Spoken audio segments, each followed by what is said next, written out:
Hi everyone, welcome to weirdforbeauty.com. A lot of you have been asking me questions about Botox, and I wanted to just do a really quick Botox 101 video for everybody to get that out of the way. And so we're going to talk about why I get Botox, how much Botox costs, what it is, what it's good for, what it's not good for, and so let's get started. So the first thing I want to talk about is what is Botox? Because there's a little bit of confusion between Botox and filler.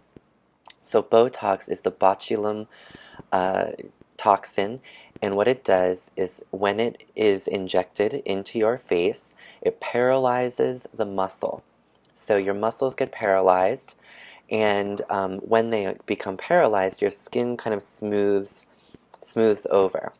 It's great for folks who, if you want to get a smooth canvas, like I do for makeup, it helps your makeup just glide right over.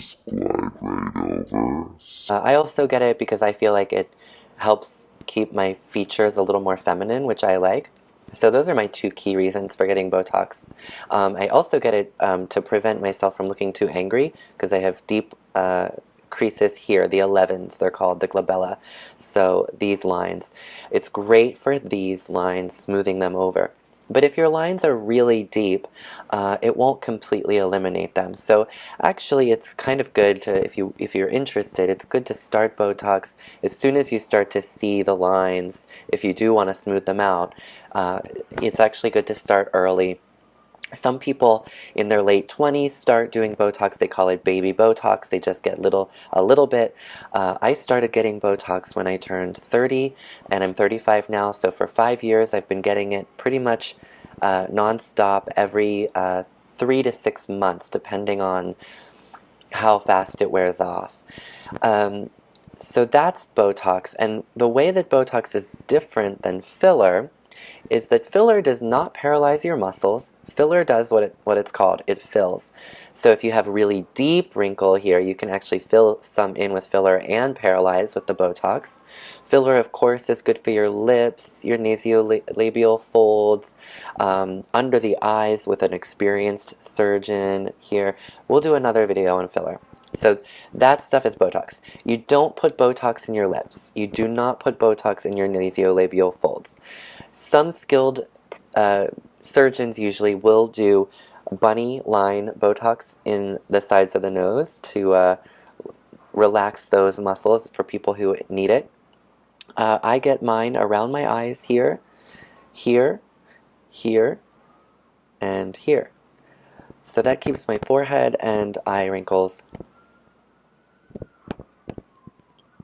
Normally, I would have lots of creases there when I smile, but it's not perfect.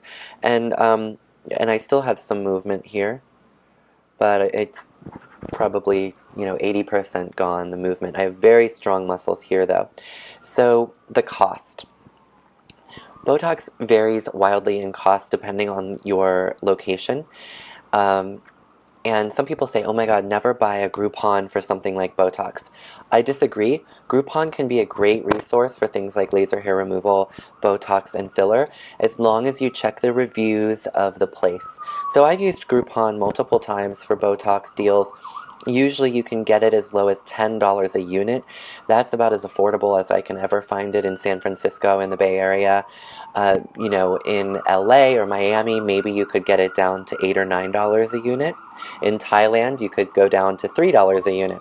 But again, it's really important to do your research, check the reviews on Yelp, and just don't go to a place that has 3 stars. Always go 4 stars and up for people that are injecting things into your face. So about $10 a unit. For me, if I had no Botox at all and I wasn't doing like a touch-up, some people like to let it all wear off and redo the whole thing. Some people like to do touch-ups. I have moved into that category now. I usually get touch-ups. As soon as I'm moving a little too much that I don't like it, I go get a touch-up. So that's about 20 units. So that's $200. But if I were to just start fresh and do eyes, forehead, and really get frozen, I could go up to 40 units, would be $400. So I estimate that my Botox budget for myself is around $50 to $100 a month, depending, on how it is. So probably average 75-ish per month is what I spend on Botox.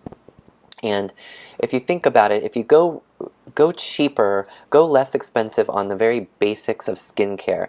Get a great sunscreen, get an affordable vitamin C serum, an affordable retinol for nighttime, an affordable moisturizer. Do the bare minimum affordable skincare, and then spend your money on Botox. That's my strategy in terms of just keeping my skin looking smooth and great. But to each their own. Everybody likes different things. Botox. Oh, I forgot to mention. Some people are using Botox in their neck for these lines here, to relax neck muscles. I have definitely not tried that. Maybe one day when I feel the need, if I do. But and people also use Botox for migraine headaches, relaxing those muscles that can help, that trigger migraines. People inject Botox into the armpits for sweating and the palms for excessive sweating as well. So, and for teeth grinding and the jaw muscles. So, just check your reviews, go to somebody reputable that you like. I actually go to Laser Away in the Castro. I have a nurse inject my Botox. It's actually really safe. There's very, very few complications with Botox. It's not going to spread to your heart and paralyze it and then you die. Like, it's a teeny, teeny, teeny, tiny amount, and it really stays localized. It rarely spreads. For 5 years I've been getting it. I've never had a negative side effect.